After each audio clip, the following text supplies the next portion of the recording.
एक किसान था, बड़ा भोला भाला, अनपढ़ था, ज्यादा पढ़ा लिखा नहीं था। किसान अपने खेत में खेती कर रहा था, तभी एक महात्मा उसके खेत में आ गए और महात्मा आके बोले, भाई हमको कुछ भोजन प्रसाद पवाओ।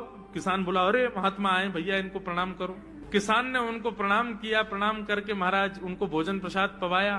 कहा, महात्मा जी आप आए हैं, मुझे कोई गुरु मंत्र दे जाओ। महात्मा जी ने सुंदर गुरु मंत्र दिया, द्वादशाक्षर मंत्र दिया। बोले ये तो बहुत कठिन है, इतना कठिन नहीं, सरल सा दो। अष्टाक्षर मंत्र दे दिया। बोले ये भी कठिन है, कोई और सरल दे दो। महात्मा बोले कुछ नहीं, तुम इतना कृष्ण चंद्र बोल दिया करो बस। कृष्ण चंद्र। बोले हाँ, इसी का नाम यही तुम्हारा गुरु मंत्र है।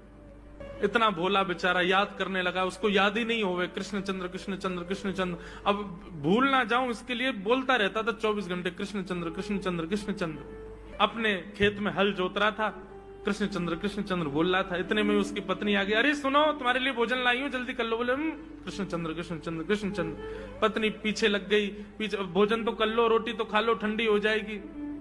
बोले अरे तू पीछे मत पड़, मैं भूल जाऊंगा, गुरुजी ने मंत्र दिया मुझको।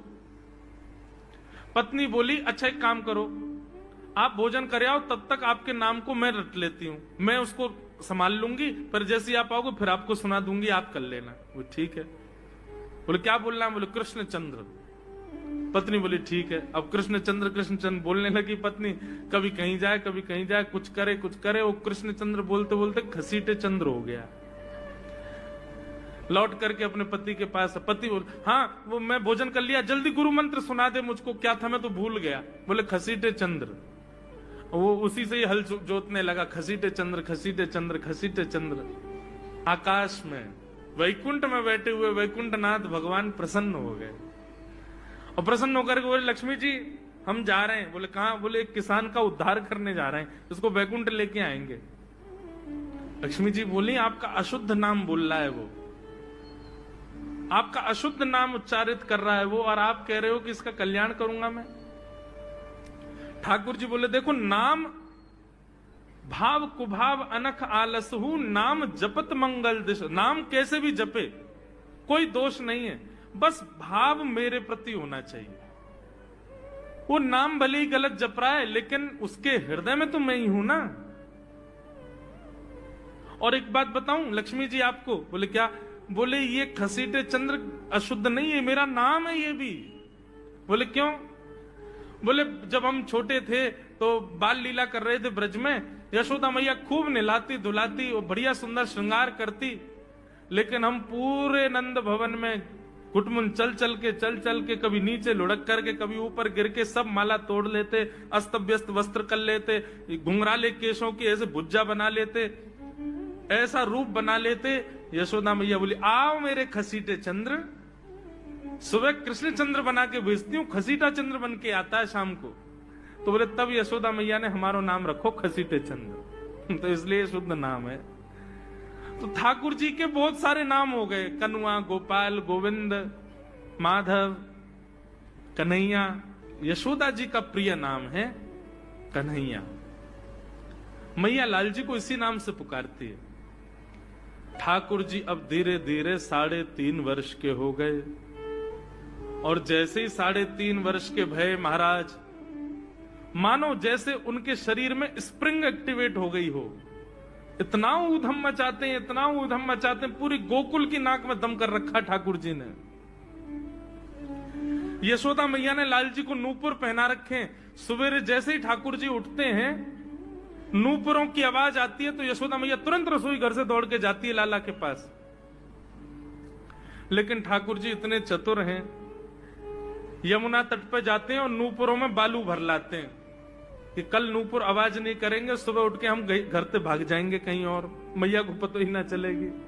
ऐसा उधम मचा में अब ठाकुर जी वो लीला कर रहे हैं जिस लीला पर देवताओं को भी विश्वास नहीं हो रहा है। ऐसी लीला ठाकुर जी कर रहे हैं कि किसी को भरोसा ही नहीं हो रहा कि जगत नियंता जगदाधार ये कर सकता है। बोले ठाकुर जी क्या करते हैं? बोले ये मत पूछो क्या करते हैं, यूं कह रहे हैं क्या नहीं करते। जो माता पिता अपने बालकों को बहुत ऊधमी समझते हैं, बहुत बड़ी कृपा है ठाकुर जी की कि आपके घर ठाकुर जी जैसे उद्यमी बालक नहीं है। ऊधमों के सिरमौर हैं ठाकुर जी। कैसा उधम मचाते हैं? नहा धो करके ठाकुर जी सवेरे तैयार होते हैं, सबसे पहले गैयाओं के पास जाते हैं। मैया कहवे लाला नहा धो के सबसे पहले गैयान को प्रणाम करवे जा, गैयान को स्पर्श कर फिर कछु करियो। ठाकुर जी गैयाओं को प्रणाम करने जाते हैं। जैसे ही देखते हैं कि कोई गैया बैठी है, सो ठाकुर जी कहें अरे अरे मैया या गैया को आलस आ गयो, या को आलस दूर कर दूं।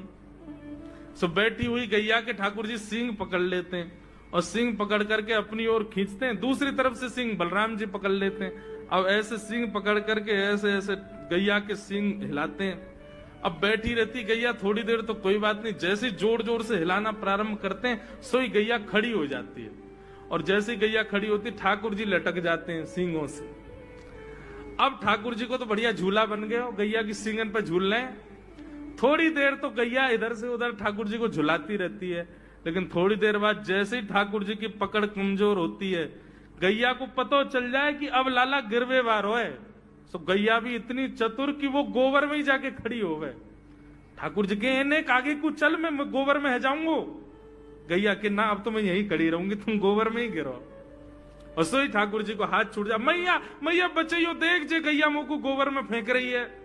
अब मैया जब तक बचावे आवे तब तक तो लाल जी के हाथ छूट जाएं और ठाकुर जी गले गले तक गोबर के ढेर में जाके गिर जाएं। तो यशोदा मैया निकाले, कितनों सजाए लो, कितनों ए लाला तू वैसे ही कारो, ऊपर से मैं तू को बढ़िया सुंदर बना के रखूं, लेकिन तू घूम फिर गया गोबर में ही आके चौं खेले।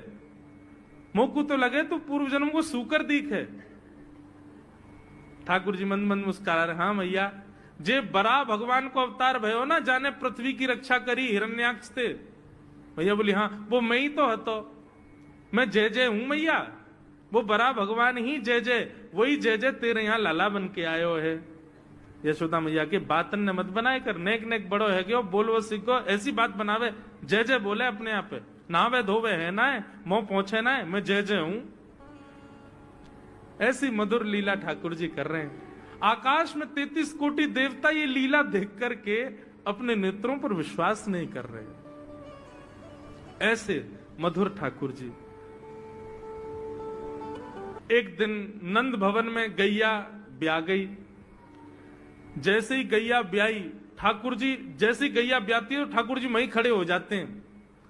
और बंधुओं शास्त्रों में आज्ञा है कि गाय जब ब्याह रही हो, बछड़े को जन्म दे रही हो या बछिया को जन्म दे रही हो, उस समय गैया जो होती है वो दो मुखी हो जाती है। एक मुख तो सामने है, और जब जन्म देती है तो बछड़ा या बछिया उसका मुख जब बाहर आता है तो दो मुखी हो जाती है।